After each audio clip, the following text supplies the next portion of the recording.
Why do middle managers need to be disrupted by AI? Because while it is the best solution we have right now, it's very far from perfect. I mean, if you look at any company that is on the stock market right now, it's like unless it's a tech company or Elon Musk gets involved, they're all struggling to innovate. They're all stagnating.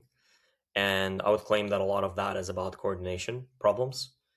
If you look at like how big companies are right now, many people talk about like AI shrinking companies where a lot of things will be automated. But I wonder if some companies would actually become bigger because coordination will not be as painful. And people would not, when you ask them, like, where do you work? They would not be answering, like, oh, big company. And there's this like heavy sigh of like, yeah, it's terrible. I think it doesn't have to be like that. And I think, what's interesting to me is once we fix that coordination, could companies actually be even more impactful and grow even bigger in size than they are right now?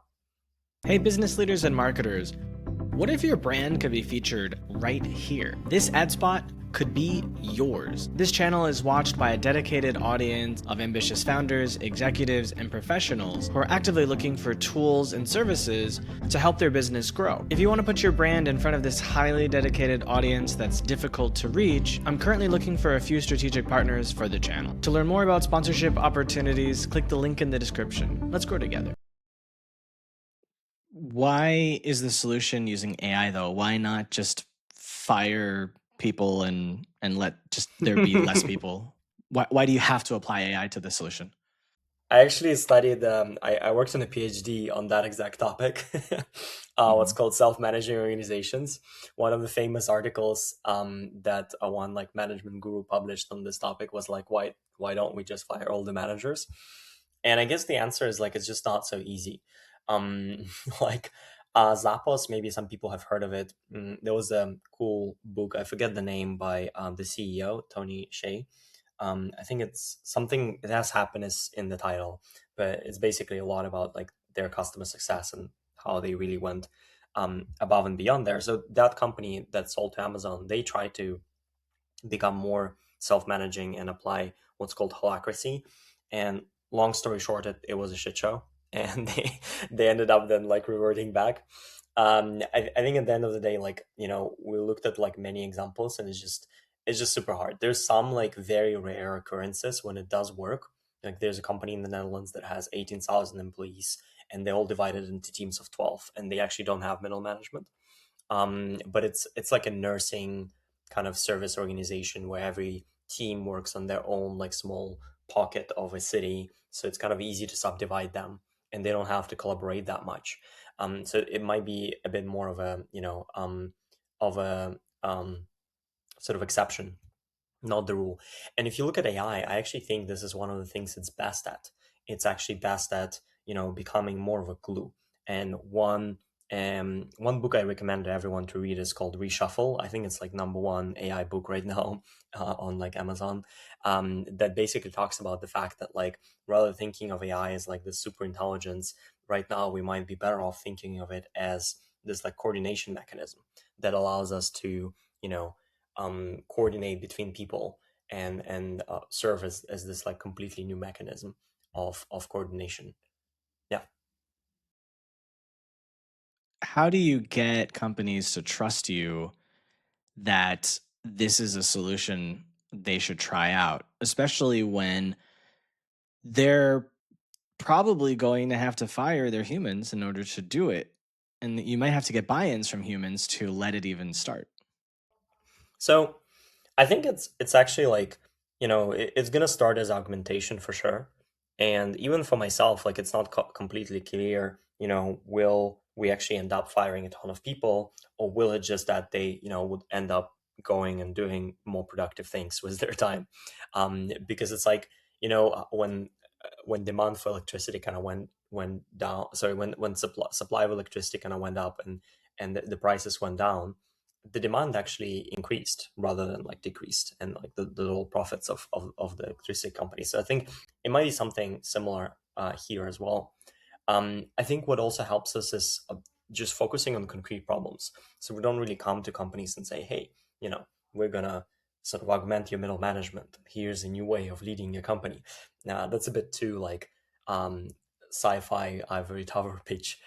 What we instead say is, look, here is a digital transformation or change management program or like AI adoption problem that you have, and the official statistic is that most of them fail. You're going to spend billions of dollars, and probably it's going to take a lot longer. Why don't we try something new here? Because that it's not working, you have a concrete problem. What if we can help and solve it for you there? The last thing that I would say is we collaborate a lot with consulting firms, and that really helps to build the trust, because they've built really long-term relationships. And so the consulting firms are somehow more prone to seeing the future, and maybe that's their job, I don't know, but they've been a lot more receptive. And then when they come to the client, and when they come not just like kind of like, oh, it's a weird startup, but they sort of pitch it during the golf session, in their native language, and they've had a relationship for decades, like that also changes the stance of the clients, where they're like, okay, like maybe I'll try it. So you're heavily reliant on referrers for sales. Yes, I think in this industry, I mean, that's basically how it runs, right? Like in consulting, it's like, you call your, partner in McKinsey, Joe, that you've known for like 20 years, and you've been through, hell and fire with, and maybe you've even worked in McKinsey yourself. And so you've, have a lot of experience with them. And so I think like if we want to disrupt the industry, that's sort of the best way is from the inside. And it worked so far really well for us, because for them as well, there's a lot of incentives, because they want to be able to differentiate themselves, and AI is one way to differentiate themselves right now. They also want to use our data to understand their clients better, to be able to serve them better, right? Because they can come back and say, look, based on Pandatron data, we see that besides this thing you hired us for, there's also a problem X, Y, and Z. And guess what? We have thousands of consultants that can help with that too. And then lastly, many people think that consultants would be afraid of us like disrupting their industry, but they actually, if we can increase their margins, they're like all for it. Like they're not in the business of selling people; they're in the business of making money effectively and like increasing their profits. And so if they can instead sell recurring SaaS, like only the better. It's a really great model because I did this before. I had a consulting business a long time ago, and I was 100% referral. And the commissions were so large that the people referring were very excited to send me as many clients as they could as fast as they could, because the time to close was sometimes an hour, like just a single call. Yeah, all right, let's do it. Yeah. So because they knew I could deliver, and because they knew the commissions were good, and they knew that I sent them the commissions as soon as I got the money, which was sometimes the same day as we signed the agreement, they were highly incentivized to keep going. So if you have something that makes them happy, and as you said, possibly feeds them data so that they can do better, then it sounds like a no-brainer. Is there a point at which this stops being scalable, for not for the software, but for the referral model? I think it's not so much about like the scalability, but more like maybe conflicts of interest. Like some features we're planning for is that when we give the data to the C-suite and we say, hey, you have certain problems, we want to be able to have like a one button that says like deploy task force. And they would press the button, and we'll find the best people both within the organization and also outside the organization that could solve a particular problem. And then they could like confirm, and then 2 weeks later they get a report on their table saying, hey, here's what this problem is about, and here's what you should do, and here's the result of our investigation. And that's something that they call their friend Joe and McKinsey about right now.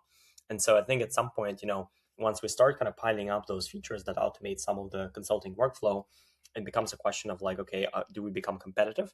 Right now, neither us nor them really worry about that too much, because we're super small. We're not a threat to them.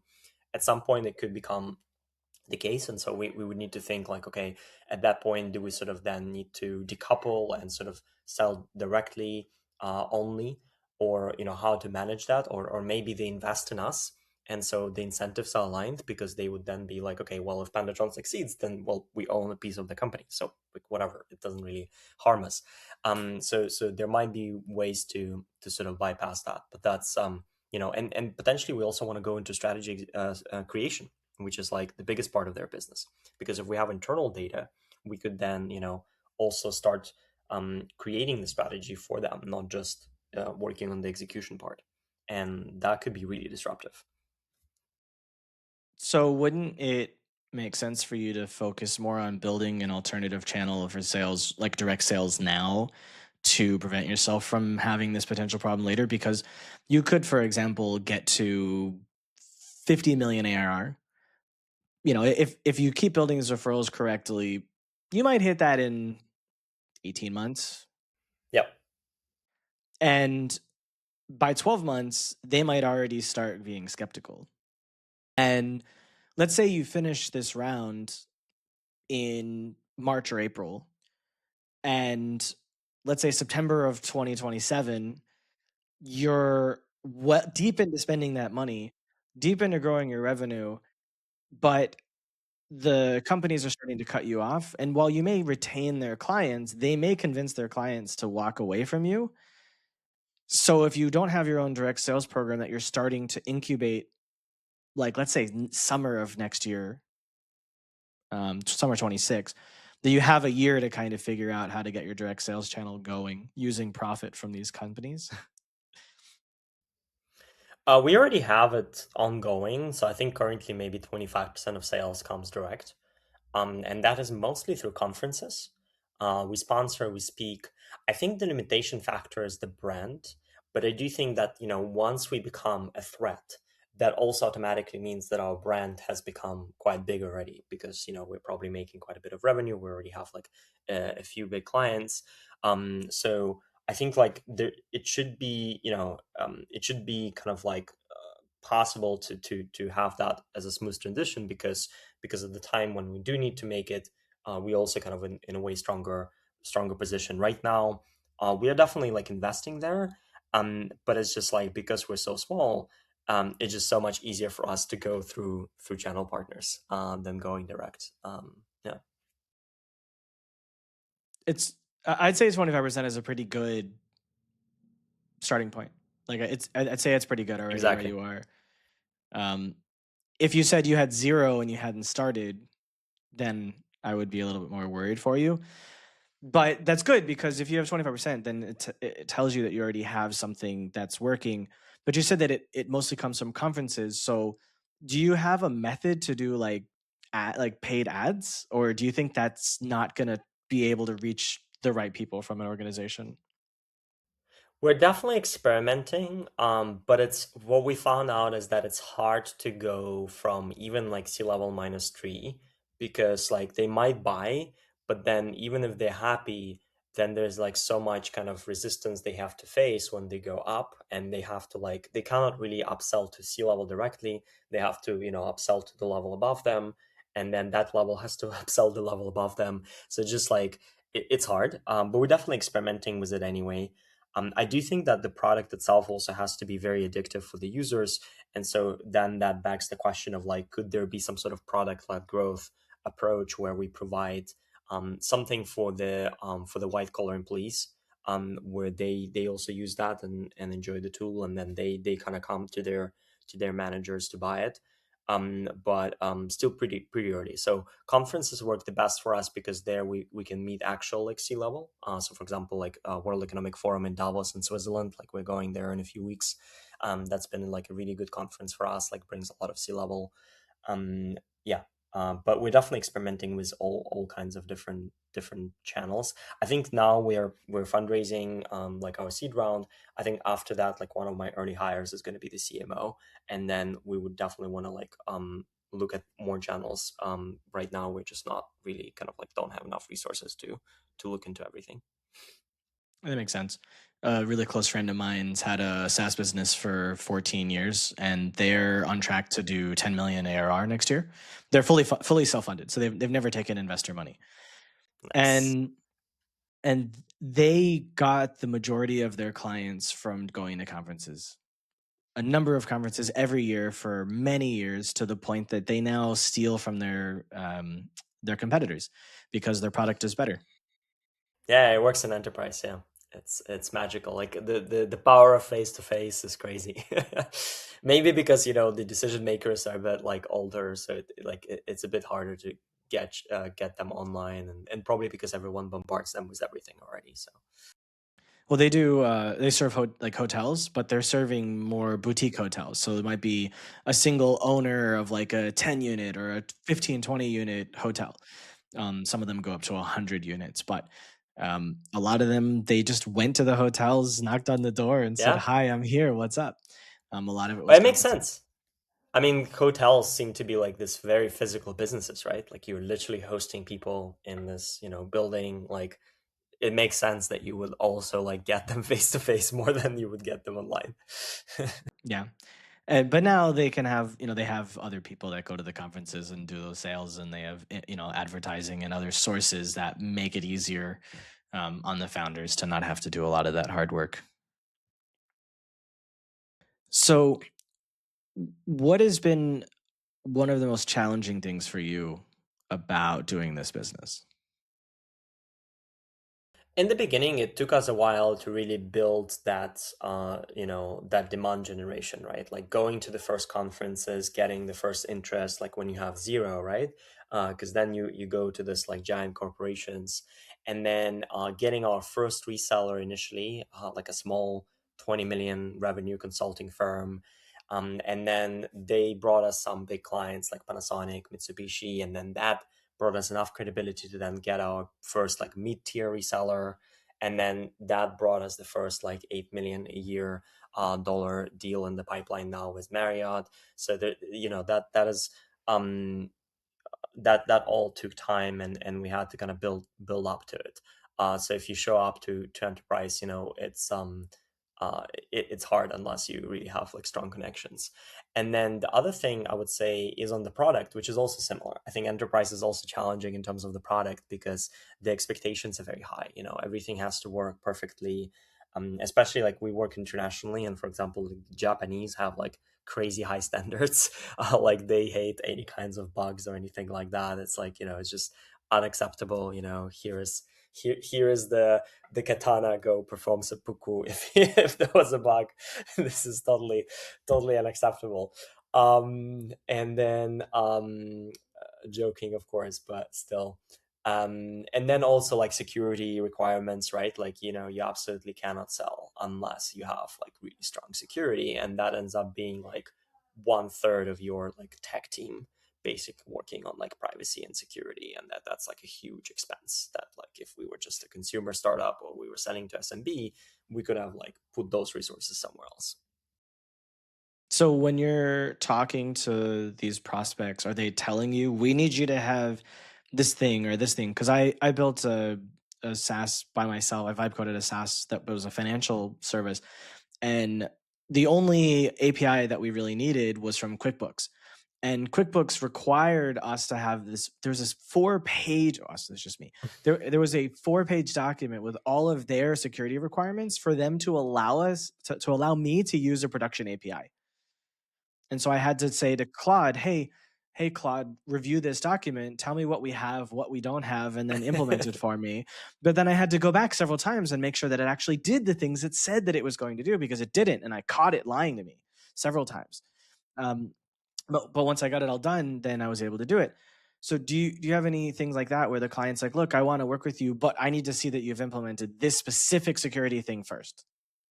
Yeah, I think like luckily the good thing is that in security there are standards. So once we got certifications, things got a lot easier. So like ISO, SOC 2, those are more or less like the golden standards. And then like GDPR if you're like working in Europe.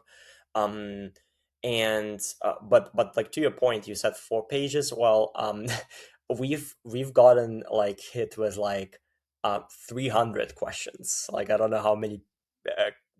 pages that was, and it's not uncommon. Like in corporate setting, it's.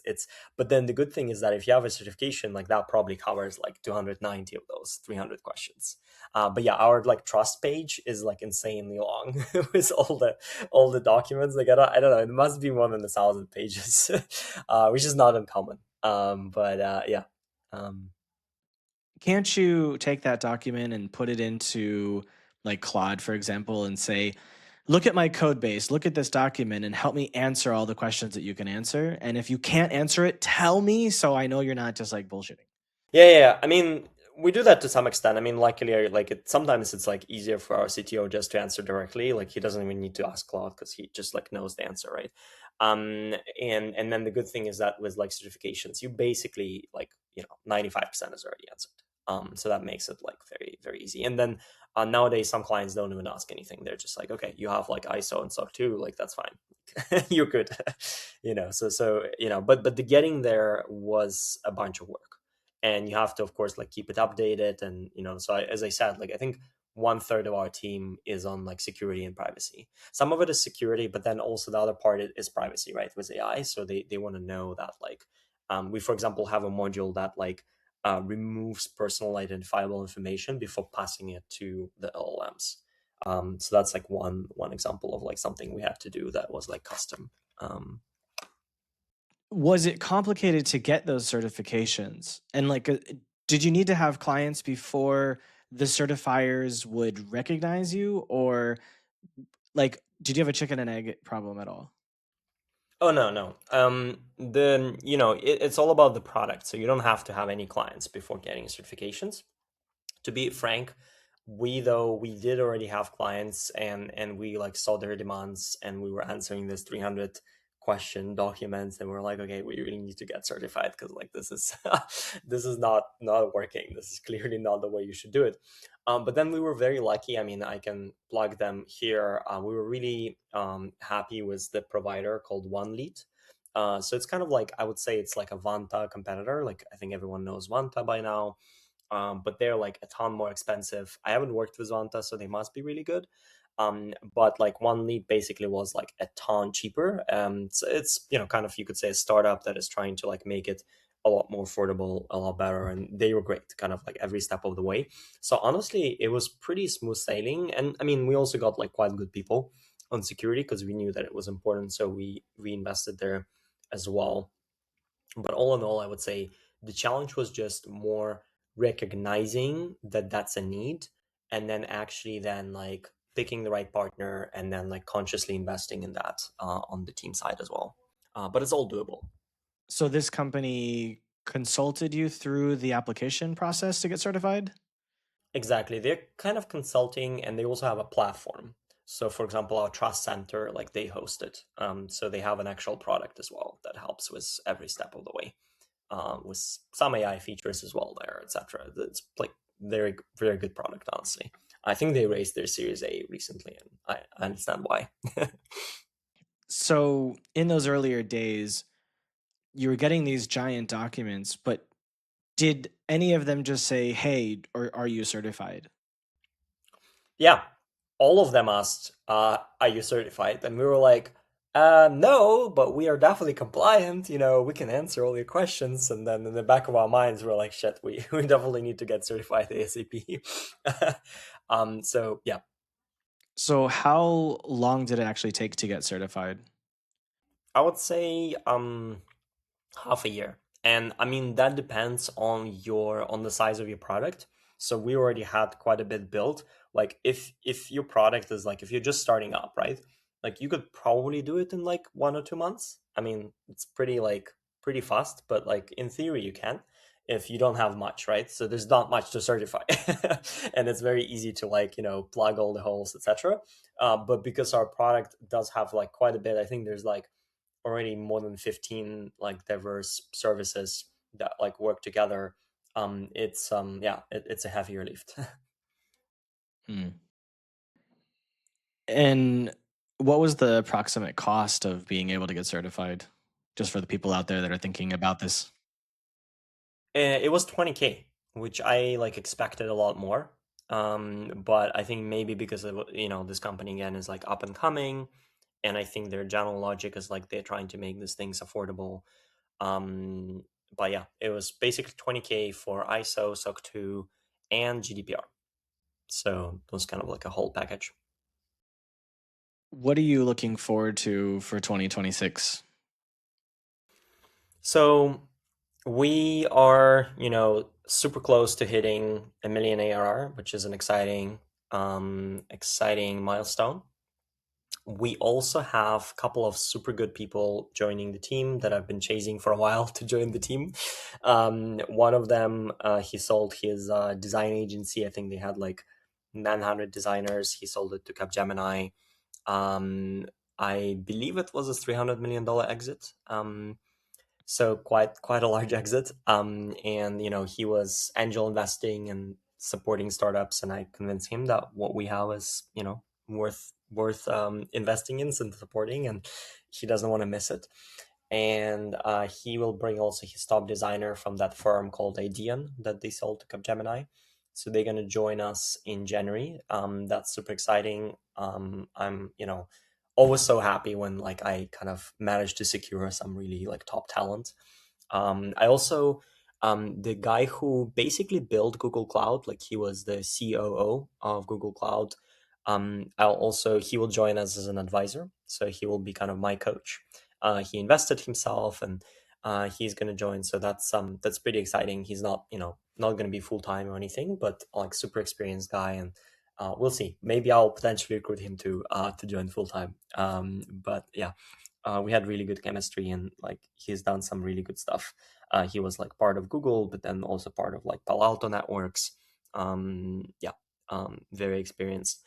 And then besides that, a lot of stuff on the product side that I'm excited about.